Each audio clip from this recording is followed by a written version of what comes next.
welcome. So Hello. let's start with your introduction. Please introduce yourself. Navya. I'm Ameya Borude, 24 years old. I live in Navi Mumbai with my family, and I work as a chef. And due to the lockdown, I'm currently unemployed. Okay. Okay, so Amar, as you know, this interview and this story is all about mental health, mental well-being, and how our society, our Indian society, perceive men's mental health and well-being. So my first question to you is like, have you ever been to a counselor, and how do you personally perceive mental wellness, and how people around you, the family and your friends, how they understand the importance of mental health? Yes, I have been to a counselor during my school life, where I used to I had an issue of not writing in school. So, but I I was what my parents and teachers called a bright kid. But they felt that I was not performing properly because I hated to write, which was one simple matter, but they thought there was something wrong with me mentally, maybe some inadequacy that was unnoticed. So they took me to a guidance counselor. I had a psych evaluation. I did a couple of years, daily, weekly sessions with her, but it didn't matter. It didn't matter much because the issue was very simple. I simply did not like to write. So it did not have much of an impact going to counseling for me. Would you like to share any other story or any challenge that you have seen or faced in recent years or recent time about mental health and well-being? Well, one issue I could say was how my dad actually coped with my mother's death because, like, as being the man of the family, and me and my brother, we were not even actually informed about how my mom was my mom was missing for a couple of days, what was going on, the police investigation they went through. And then on the day of my mom's funeral, actually, we had no clue what was going on. So we were just being taken home from our uncle's house, and we were told on the way that my mother had passed away. So that day, obviously, like me and my brother were kids, so we cried a lot. But our dad, he did not have much time to grieve. But he stayed strong for us. He worked his ass off for the next couple of 3 4 years. But when I was maybe 16, 17, 18, around that kind of age, my dad began to rely on me a bit. He used to tell me about what he was going through, any issues he had with his job, with his work life, with his married life. In case I have not mentioned this, he remarried. So he began to rely on me a little bit. But the worst part of, and to me, my dad was the strongest man I know, mentally, physically, or otherwise. But when my grandfather passed away, my dad, like, he only had me to rely upon because I could not unforget that day because he cried, literally he cried like a baby, like holding on to me, and I had no clue what to do. Do you think somewhere people within our community are not well informed and aware about mental health, mental issues? Do you feel that? Yeah, actually yes, because based on what I read in your most recent article on your blog, I do agree with the post that you had tagged in that. I don't remember the page's name, but the first line of it was that depression is not sadness. So I do agree that people in India, I've seen this, like, being said to me many times, being said to others many times कि भाई उदास मत रह, खुश हो जा. Depression मतलब क्या, उदासी तो है ना तू. देखो, and I know a couple of people, one of our classmates' ex-girlfriends, Tina. She was from a privileged family. She was working while studying, and, like, she basically had all the comforts like a kid in an 18-year-old kid would want, like a scooty, enough money to spend, going out with people, a social life. But she was very much disturbed due to her childhood, which she said, like, she was not paid much attention to at home because she was a girl, and, like, she had a lot of responsibilities showed onto her. She basically raised her own brother, and she was very much sad. Like she used to have like suicidal thoughts a lot and used to like basically hurt herself a lot. And even to that, initially I was a fool. Yeah, I will admit this because I used to say like you have everything. Why are you so sad? But with time, even I had to deal with all this. So, and for that, I was lucky that I had friends who would sit, who would take the time to just sit and only listen and do nothing else. So, as we all know, the conversation about mental health is still a taboo and stigma in our country, as far as I see it. But is it even more difficult for women? Because, as you told about your dad, and the moment your mom passed away, and all those things were happening in your life, and you, being a child, were not even informed about it. So, you people are more reluctant to seek support for their mental health or disclose mental health issues or challenges to their close ones. Luckily for me, I'm very much close to my family, so I have absolutely no issues to go and talk to my family about anything that disturbs me mentally, physically, or even in my daily life.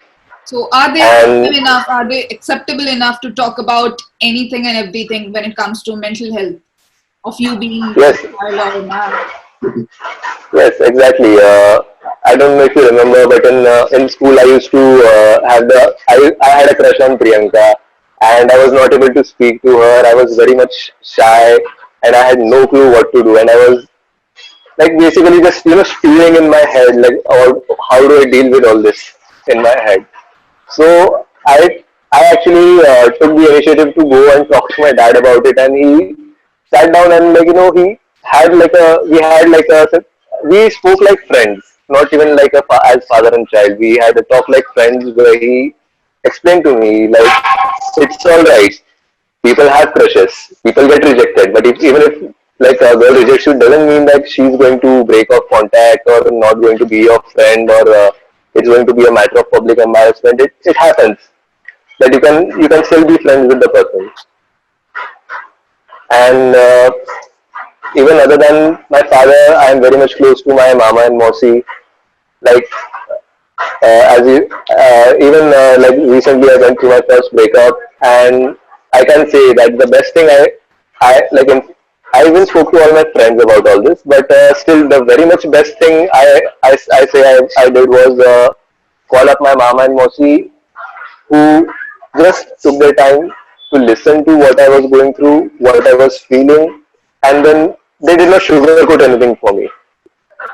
That is one thing I appreciate that they always do. They never sugarcoat anything for me just because I'm their nephew and they care for me. They tell me no matter how harsh it may be or no matter how hurtful it may be, they tell me their opinion, and they just like I say they give good advice like based on what I'm going through. uh, as being a kid, as you went to a counselor and seek for some medical support, though it wasn't in your case that you was not dealing with anything serious when it came to mental disorder or mental challenge, but still you feel that it was a stigma. Like people, even back then and even now today, people are not open and even for example, if I'm suffering from any sort of depression symptoms or any or anxiety issues, would I be able to open up and talk about it openly in our society in group of friends, and they will be able to understand? And if I say I want to go for a medical support, I need to seek therapy or talk to a counselor, will they be open and acceptable enough to at least even acknowledge it? I can say that our generation, like people of our age and close, they will be quite open to like talk about all this. But if you go to our family, like our elders, uncles, and parents, and so on, they may initially shy away from the topic. They'll just say it's just a phase. You'll get over it. It's nothing.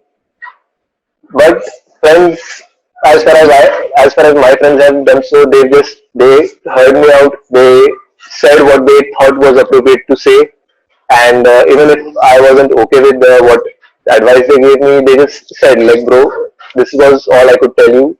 This is the best I can do. Other than that, I would suggest you go to a therapist. But as I read an article, I even googled what's the issue with like I just googled the term men's mental health in India, and I found out that the percentage of psychiatrists and psychologists we have in India is also quite low. Again, because people say, like, people are biased against all this, saying he's pagal ka doctor and all. Yeah, exactly. That's my focus. We don't have a right mental education. We don't have a proper Exactly. help. And even when I started blogging about these things, and I was looking for Indian bloggers on online, I hardly could find anyone who like really spoke about it in a with a journalistic approach, or somebody who comes up with a story and talks about common individual of India, or any Indian citizen who would come up and share their story. So there was hardly any information regarding that. So that is something that really clicked me and made me come up with this entire and I think somewhere the education system is responsible, and the environment that we are born and brought up in our community is like greatly responsible to the extent that when a child grow up, he's not close enough to the parents or the family and friends to talk about it. So, he say that, okay, I'm not feeling good today. I need some support. I need some help. And, just reach out to the family or talk to the parents. And second thing I would like to point out here is, even if you do it, the response that you get is just improve your, lifestyle, improve your sleep schedule, stay away from social media, try to focus on work, keep saving, and that's responsibility. So I think that is, Exactly. yeah, That is the story of every Indian, every Indian kid growing up. तो सुबह time से उठता नहीं है, तू TV के सामने पड़ा रहता है, न्यूज़पेपर पढ़ता नहीं, तू पढ़ाई नहीं करता, एंड खाना ठीक से नहीं खाता, बाहर का कोई वो खाने का है, घर का खाना नहीं खाना है. This is the story of every Indian kid growing up. right? I actually get to hear this even now. Yeah, because you live in a family with three younger siblings. Yeah, Yeah. I understand. Okay, so as a family, how often you live in a family with where you have three younger brothers? So how often do you see yourself or find your parents talking to them and having an open conversation about anything related to how boys or how men are treated in society, how they have to or they must deal when it comes to mental stress or mental illness? Well, as a family, as far as I've seen, like, we haven't had this kind of talk ever. But me and Aditya, me and my brother, we sometimes, like, touch the topic a little bit, but we don't go deep into it. Do you find it I've had uncomfortable when it comes to talking about these things? well, I don't know about other families, but while we are very much open with our feelings, like, if we want to say I love you to our father, we are unashamed to say it, like, anywhere. We still kiss our fathers on his cheek at 24 years of age. But when it comes to talking about deep feelings, we rarely have those talks. Very rarely. But other than me and my dad, or my dad and Aditya, or me and Aditya, I don't think that's the case with mom, Param, and Veer. They don't connect that much on that level. Like, like having a sit down and just talking about what they're dealing with personally. Because, like, today they had an episode today, and it was very much clear that they're not communicating. They're just yelling their own grievances at each other. They're not talking it out. Do you think if we would have a subject or somewhere related to mental health in our school, the introduction of a separate subject, so that might help the kids and students to be more vocal and expressive about it? Actually, I was a counselor in school, which very much helped, because after I shifted to Noida, we actually had a student counselor in school who was whose name was Miss Indu Sharma. And she would actually, if you had any troubles, you could just simply go to her office and ask her, like, ma'am, do you have a minute? Can we talk? And she would just sit and hear you out. She even taught other subjects like physics and mathematics, but she was very much connected with the students. Like, if she came into class and if the students collectively said, like, ma'am, आज पढ़ाई करने का मन नहीं है, so she would, like, just casually say, okay, आज नहीं. And she would just sit and have a chat with the students, like individually or as a group. or she would actually raise up some topic about like what do you think of the education system in India? What are your opinions? Like such topics she would raise, and she would actually have a discussion with us. So like teachers who are actually ready to talk about all this and not just blame it on the system. I think they are very much helpful for students. And it's not like even she was a young teacher. Like she was in her 50s, very much.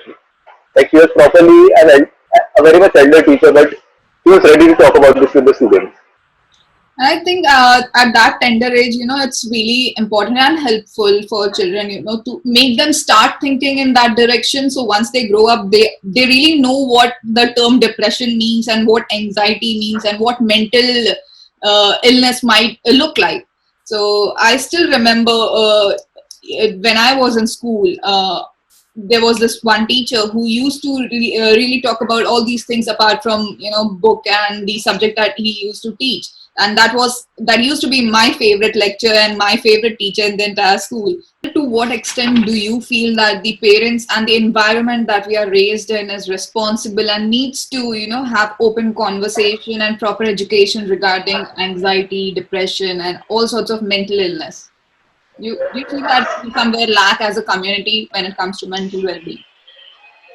Yes, because all we have been all that has been drilled into us from the beginning, from the moment we begin schooling is पढ़ाई करो, आगे जाके अच्छा होगा. And like nothing else other than that. Like many people who they have other talents, but if they are not performing well or even performing average in academics, they are made to give that up. But luckily, my brother Aditya, he's performing well academically as well as athletically, so he's able to pursue both of his interests. But I can speak about my ex-girlfriend Shubhangi. She was a state level player and could have gone for the nationals. Her father himself, who was a national level player, just thought that she should focus more on education, so he made her drop out of sports. And we don't encourage like much of anything other than studies. Like people, even Rajkot, like the whole city is like just made for education.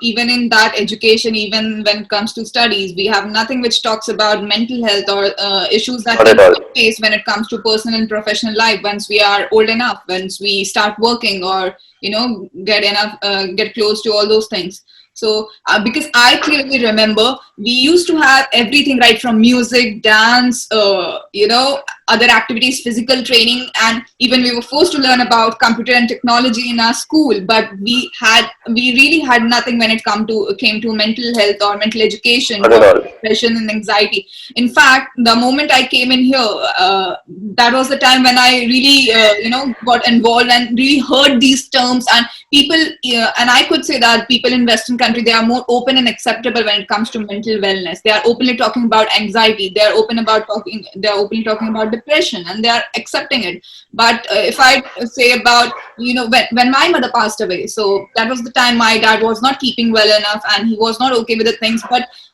even we were like around 16 or 17, but we were not informed enough. We were not educated enough to understand what he might be going through, whether it's anxiety Exactly. or any sort of Exactly. mental challenge that he's going through.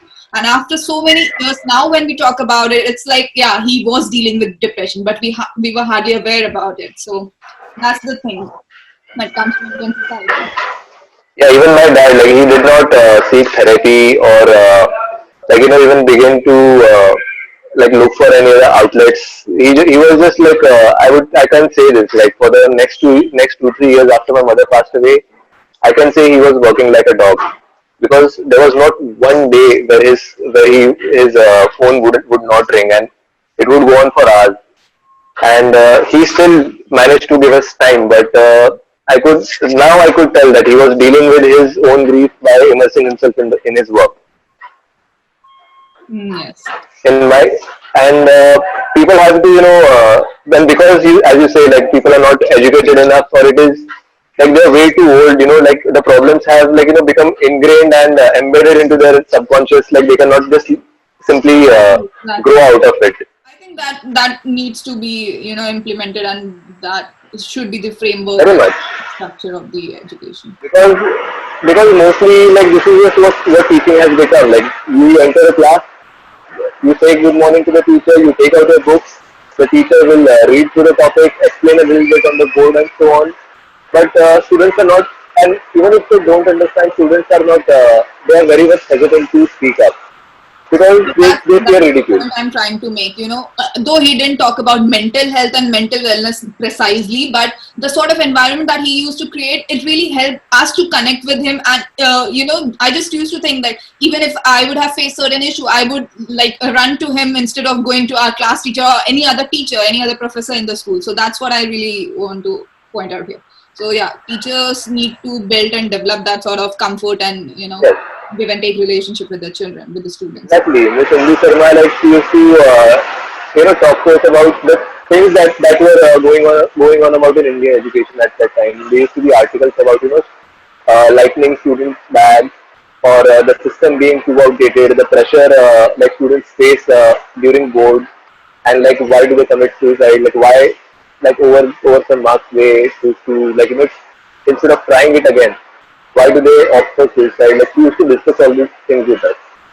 I just came across an article which says, 49% of men feel more depressed than they admit to people in their life. And, various societal expectations and traditional gender roles, like, how about men should behave and them How men should being be. strong and dominant. And these things, they negatively impact their mental health because I strongly remember, while growing up, I really used to come across these phrases of people's, the elder one saying, either to my cousins, I haven't witnessed it within my family, but I have seen people saying, to a child, to a boy, why you're crying like a girl, stop crying, you're not a girl, and all those phrases. I think that really Yeah, it. And the moment, while the moment they mature and grow up into a man, they hardly could express themselves. They have become unexpressive and unreactive to most of the things. So, what, in your opinion, could change this, or what measures should be implemented? it was simply understanding that men have feelings too, and they wish to be open about it, but the society does not give them an opportunity. What, in your perception, what in your view, would be the right measures that we need to implement to overcome it, as being a part of So Indian community, Indian society? we just need to be open about it. That men have issues and they wish to talk about it, but they're just like it has been ingrained into them that you have to be strong. Like you're a man, you don't feel sad. The most like to summarize it in one sentence is the sentence "मर्द को दर्द नहीं होता." That has been the top line or the selling line of most of our Indian Bollywood films.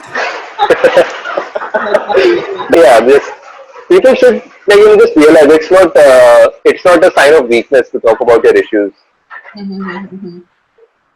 You just simply by sharing with someone it just feels a bit lighter. Like what I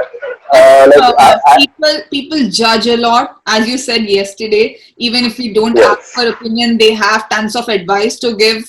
So that's the main issue. Even our family, when it comes to closed ones, if you share some of your maybe the wrongdoings or things that have gone wrong in your past, and you confess it to them, they are straight up to judge you and pass comments on that and make you feel guilty for doing it. Because I think if a person is confessing something or sharing his or her grief or anything, so the only thing that the person doing this wants is an ear, is somebody to hear that person out. So that's the only thing that we need. But yeah, people are up with their judgments and comments. No, this helps. This like after going to my mom's death and after like basically everything we discussed so far. Like I've been and I'm lucky that I don't know how I came to this mindset, but the one thing like one people should be taught to people since childhood is to not judge a book by its cover. All right. Thank you so much, Ameya, for being with me. And yeah, that's it. It was lovely having you. Thank you. Thank you.